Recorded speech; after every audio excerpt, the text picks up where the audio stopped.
Welcome to a new session. इस session में हम बेसिकली योस्ट के बारे में पढ़ेंगे।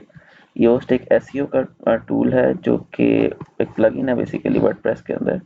पहले तो मैं आपको थोड़ा सा वो दिखा देता हूँ। तो उसको सबसे पहले आपने इंस्टॉल कर लेना है वेबसाइट के अंदर अपनी। और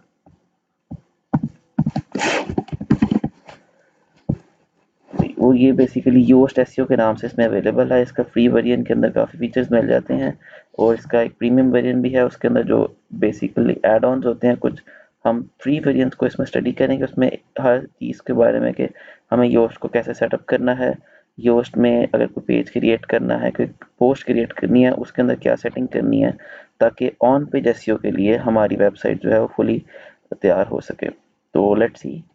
सबसे पहले आपने योस्ट को इंस्टॉल कर लिया। अब हम किसी पोस्ट पे जाते हैं। पोस्ट या पेज दोनों सेम ही सिनेरियो में आ जाएंगी।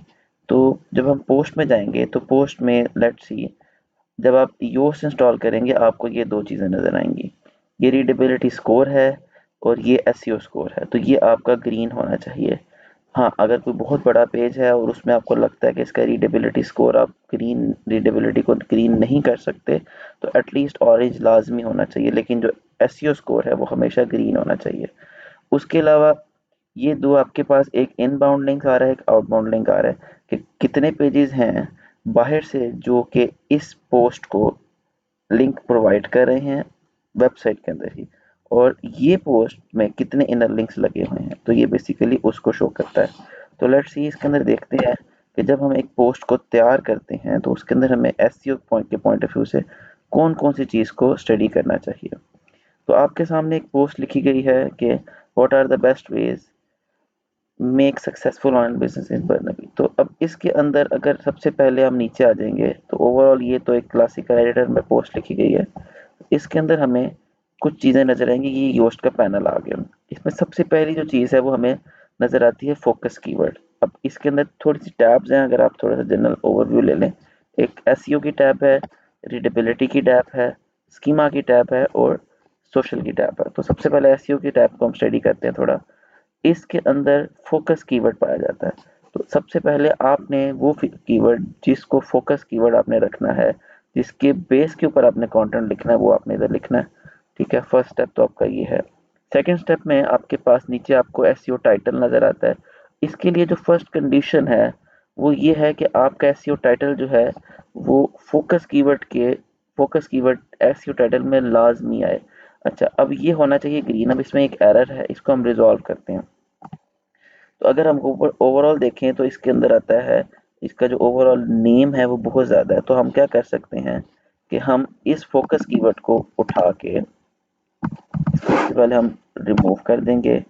हम ये लिख देंगे successful online business in Burnaby. और इसके अंदर हम थोड़ी सी एक्स्ट्रा चीज़ें कर सकते हैं कि अगर हमने इसको ऐसे ऑप्टिमाइज बनाना है तो हम इसमें लिखते हैं best ways to start successful online business in Burnaby in 2023। Basically हमने क्या है, अपना टाइटल जो है उसको ऑप्टिमाइज कर लिया है। उसके अंदर कीवर्ड भी आ गया और ये ग्रीन भी आ रहा है, यानी कि ये लिमिट से बाहर नहीं निकल रहा। तो हमारा डेस्कटॉप व्यू ऊपर ऐसा व्यू नज़र आएगा, मोबाइल के ऊपर ऐसा व्यू नज़र आएगा। प्लग बेसिकली यूआरएल होता है, ये ऑटोमेटिकली जनरेट हो जाता है, तो इसको हमें दोबारा चेंज करने की ज़रूरत नहीं होती, अनलेस कि हमने एक ऐसी वर्ड को इसके अंदर इंटीग्रेट करना है या इसके अंदर हमने दो मिलते जुलते बिल्कुल टाइटल जैसे ब्लॉग्स अपलोड करने हैं, तो हम दोनों के स्लैग को डिफरेंट करना चाहें तो हम तब इसको अपनी मर्जी से एडिट करें। अदरवाइज ऑटोमेटिकली हेडिंग के मुताबिक क्रिएट हो जाता है। सेकंड चीज़ आती है, इसमें थर्ड चीज़ आती है मेटा डिस्क्रिप्शन।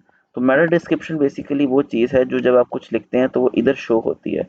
तो बेसिकली आपने उसके अंदर भी ये कीवर्ड को ऐड करना है, सक्सेसफुल ऑनलाइन बिजनेस बनवे, जो कि आपका फोकस कीवर्ड होगा। ठीक है, तो इस तरह से आपका जो ओवरऑल मेटा डिस्क्रिप्शन कीवर्ड और जो टाइटल है वो आपका कवर अप हो जाता है। अच्छा, सेकंड चीज़ आती है रीडेबिलिटी स्कोर। रीडेबिलिटी स्कोर जो होता है वो आपके कंटेंट के ऊपर बेस करता है। इसके अंदर मल्टीपल पॉइंट्स होते हैं। सबसे पहली कुछ चीज़ होती है वो मैं आपको जनरल बता देता हूँ। पैसिव वॉइस का इसमें यूज़ नहीं करना, मिनिमम यूज़ करना है। कंसेक्यूटिव सेंटेंसेस यूज़ नहीं करने, कोई ऐसा सेंटेंस यूज नहीं करना, लेट्स सपोज आपके एक ब्लॉग के अंदर 3 सेंटेंसेस सेम वर्ड से शुरू हो रहे हैं या सेम वे से शुरू हो रहे हैं, तो इस तरह का आपकी चीज़ नहीं होनी चाहिए। ट्रांजिशन वर्ड्स का प्रॉपर इस्तेमाल करना चाहिए। और पैराग्राफ की लेंथ बहुत ज़्यादा ना लंबी हो ना बहुत छोटी होनी चाहिए। तो ये कुछ बेसिक पॉइंट्स हैं जो कि इसके अंदर मौजूद होने चाहिए। अगर इसकी डिटेल में आप जानना चाहते हैं तो इसकी योस्ट ने अपनी वेबसाइट के ऊपर सारे कंटेंट से रिलेटेड चीज़ें आपको प्रोवाइड की हैं, उसको आप रीड कर सकते हैं। अच्छा, उसके अलावा अगर हम नीचे आ जाएँ तो दोबारा मैं एसईओ पे वापस आ जाता हूँ। तो एसईओ के अंदर हमें एसईओ एनालिसिस नज़र आता है। अब एसईओ एनालिसिस में काफ़ी ज़्यादा पॉइंट्स हैं जो कि मैंने आपको बता दिए कि आपकी, अगर मैं इसको रीड करना शुरू करूँ, एसईओ टाइटल की विड्थ आ जाती है, टेक्स्ट की लेंथ आ जाती है। टेक्स्ट की लेंथ नॉर्मली आपकी 500-600 वर्ड्स, 500 वर्ड 600 वर्ड होनी चाहिए। तो अगर लेट्स सपोज ये इससे कम वर्ड्स का कंटेंट होता है तो ये एसईओ इस जो योस्ट है वो इसको लो कंटेंट की कैटेगरी में डाल देता है, इसको गुड लेंथ में ना डालता। तो इसकी लेंथ 500 600 800 वर्ड लाजमी होनी चाहिए।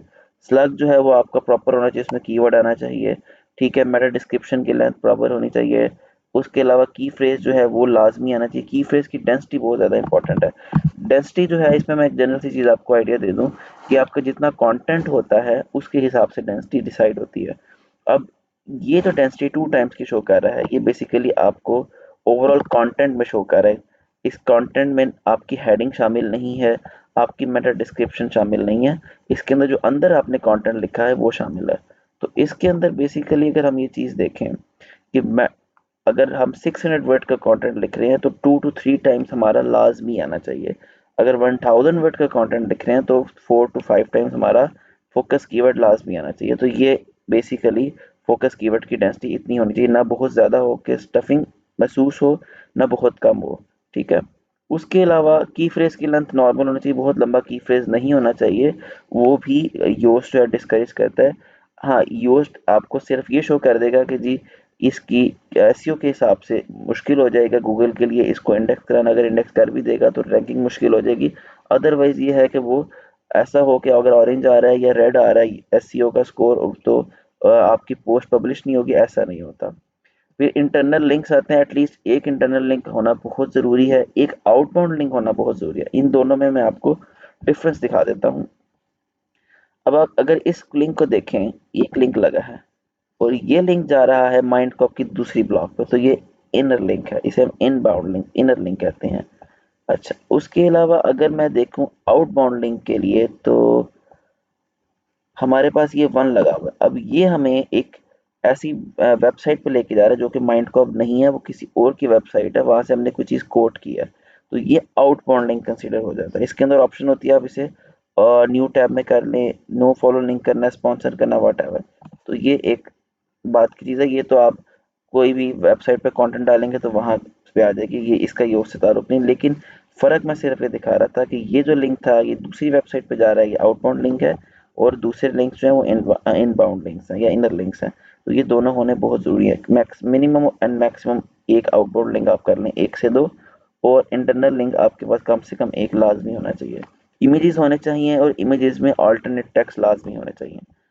अच्छा, ये अल्टरनेट टेक्स्ट जो है बेसिकली वो मैं आपको उसका भी थोड़ा सा आइडिया दे देता हूँ कि फॉर एग्जांपल आपने इस इमेज को सिलेक्ट किया, इस इमेज के अंदर ये अल्टरनेट टेक्स्ट आ रहा है, तो इधर हमारे पास कोई ऐसी चीज़ लिखी नहीं हुई। तो इसके लिए हम क्या कर सकते हैं कि हम वही कीवर्ड जो एक्चुअल में है उसको इधर डाल सकते हैं। एक्चुअल में अल्टरनेट टेक्स्ट का मतलब ये होता है कि फॉर एग्जांपल अगर इमेज लोड ना हो तो उसकी जगह कोई ना कोई चीज़ डिस्प्ले हो जाए। तो नॉर्मली इमेज लोड हो जाता है, लेकिन आपने ये करना होता है कि जो भी इमेजेस हैं तो कंटेंट से रेलेवेंट टेक्स्ट आपका इसके अल्टरनेट टेक्स्ट में आना चाहिए। कीवर्ड किसी एक इमेज में लाजमी आना चाहिए, ये एसईओ के लिए बहुत इंपॉर्टेंट है। अच्छा, तो ये हमारे पास तो फर्स्ट दो टैब्स आ गई थी। तो let's check the third one. तो थर्ड टैब जो है वो बेसिकली स्कीमा की टैब है। ये बेसिकली ये शो करती है कि आपका जो पेज है या पोस्ट जो भी आप लिख रहे हैं वो एक्चुअल में क्या है। तो फॉर एग्जांपल ये हम एक पोस्ट लिख रहे हैं तो ये एक्चुअल में क्या आ रही है कि पोस्ट आ रही है। इसके अंदर मल्टीपल ऑप्शन हैं, वेब पेज हो सकता है, आइटम हो सकता है, एफएक्यू, क्वेश्चन आंसर, जो जो भी पेज है वो आपने वो सिलेक्ट करके इसको कर देना ताकि गूगल को पता लग जाए कि ये एक्चुअल में क्या चीज़ है, ये पोस्ट है या पेज है।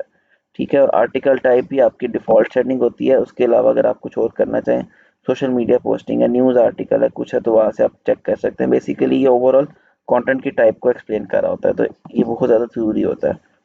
लास्ट थिंग जो है वो बेसिकली है आपका सोशल शेयरिंग के लिए।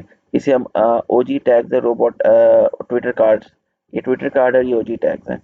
तो इसकी अगर आप ना भी लिखें तो ऑटोमेटिकली फेच हो जाता है। अदरवाइज नॉर्मली वही चीज़ लिख दिया करें जो कि आपने एसईओ टाइटल और मेटा डिस्क्रिप्शन में लिखे। तो मैं एग्जांपल के तौर पे कर देता हूँ कि मैंने इसकी मेटा डिस्क्रिप्शन को कॉपी किया, फेसबुक डिस्क्रिप्शन में पेस्ट कर दिया और ट्विटर डिस्क्रिप्शन में भी, और वही चीज़ जो कि एसईओ टाइटल था इसको वहाँ से कॉपी करके मैंने फेसबुक टाइटल और ट्विटर कार्ड में ट्विटर टाइटल में पेस्ट कर दिया, और इसकी जो इमेज यूज़ हो रही थी वही इमेज को मैंने इधर कॉपी किया और उसको इधर इंसर्ट कर दूंगा मैं। ये वाली इमेज थी तो इसको मैंने इधर इंसर्ट कर दिया। अब जब भी आप कोई चेंज करेंगे तो आपने हमेशा इसको अपडेट ज़रूर करना है। तो ये आपके पास बेसिकली एक फर्स्ट लेक्चर था जिसके अंदर मैंने आपको ये गाइड करना था कि ओवरऑल जब आप एक ब्लॉग पब्लिश करते हैं तो उसमें आपने किन किन चीज़ों का ख्याल रखना होता है एसईओ पॉइंट ऑफ व्यू से, योस्ट के हवाले से। अब लास्ट पॉइंट जो इसका सबसे ज़्यादा एक इम्पॉर्टेंट होता है कि जब आप एसईओ में आएंगे तो लास्ट में आपको कुछ ऐसी चीज़ें मिलेंगी जैसे कि प्रीमियम एसईओ एनालिसिस, इसको अब हम इग्नोर कर देते हैं। ऐड रिलेटेड कीवर्ड जो है ये भी प्रीमियम में है कि अगर आप मल्टीपल कीवर्ड ऐड करना चाहें तो ठीक है, इसमें आ जाता है। तो सबसे जो इम्पोर्टेंट चीज़ है वो ये आती है कि अगर आपने कैनोनिकल यूआरएल लगाना है, इसका मैं एक एग्जांपल आपको दे देता हूँ कि फॉर एग्जांपल मैंने आपको एक कंटेंट लिखा है और मैं चाहता हूँ कि मैं उसी कंटेंट को डुप्लीकेट कर दूँ लेकिन उसमें एक वर्ड चेंज कर दूँ।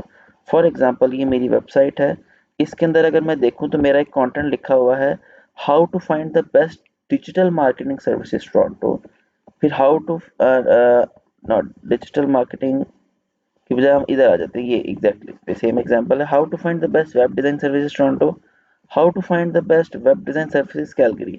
अब ये दोनों कंटेंट जो हैं ये एग्जैक्टली सेम है, सिर्फ टोरंटो और कैलगरी का फर्क है।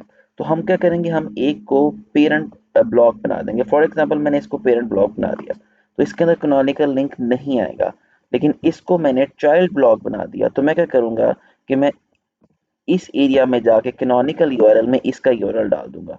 तो गूगल को पता चल जाएगा कि बेसिकली ये पेज जो है वो एक्चुअल में इसी का सब पेज है। इस तरह से हमारा कंटेंट भी एग्जैक्टली सेम हो सकता है एक दो वर्ड्स के अलावा, और गूगल उसको प्लेजराइज कॉन्स्टेंट कंटेंट भी कंसिडर नहीं करेगा, ना कि डुप्लीकेट कंटेंट कंसिडर करेगा। तो ये एक इसमें चीज़ थी। तो यही बेसिकली ओवरव्यू था हमारे योस्ट का first of all first lecture में। अब सेकंड लेक्चर में हम बेसिकली देखेंगे इसकी सेटिंग्स को जो वर्डप्रेस के अंदर हमने करनी होती हैं ओवरऑल वेबसाइट की ऑन पेज को बेहतर बनाने के लिए। तो तब तक आप हमारे साथ कांटेक्ट में रहिए। अगर आपको कोई क्वेश्चन है तो कमेंट सेक्शन में लाजमी पूछ लीजिएगा। Thank you.